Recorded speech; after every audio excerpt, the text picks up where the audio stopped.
We move on to Josh and Sue.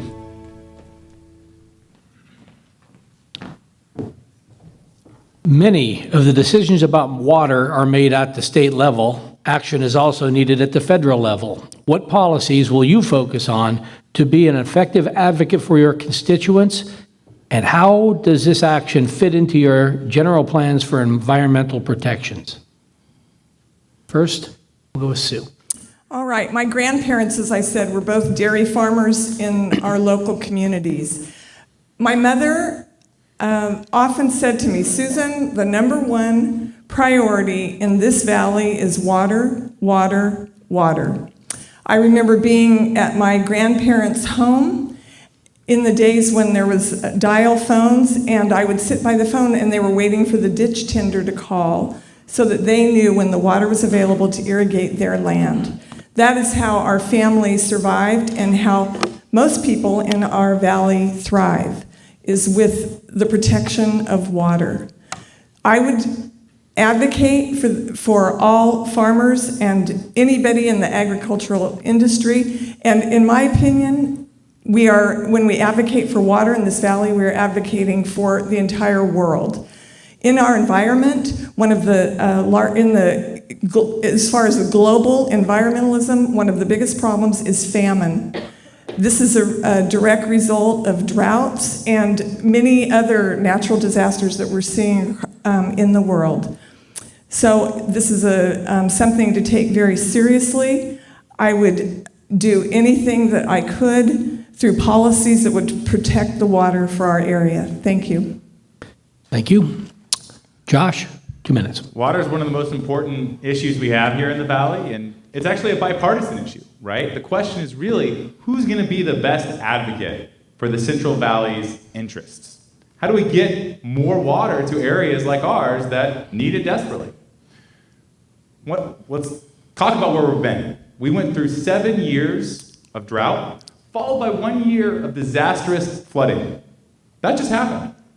What do we do? So part of that is because of the effects of climate change, which are exacerbating some of these issues. But we got to make sure we can mitigate it as much as we can. We do that in 3 ways. We start with, we've got to actually have better water efficiency.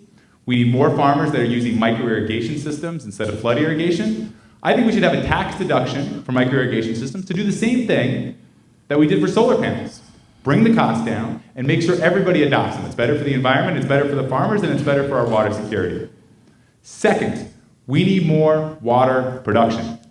We need to adapt new technologies like desalination. We need to make sure that we're actually using all the tools at our disposal to allow more water to come through and not just divert more water to LA, which is what's going to happen with something like the Delta tunnels.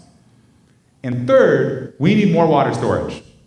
When we do have a whole lot of water, there's floods. We saw it in downtown Modesto earlier this year, right?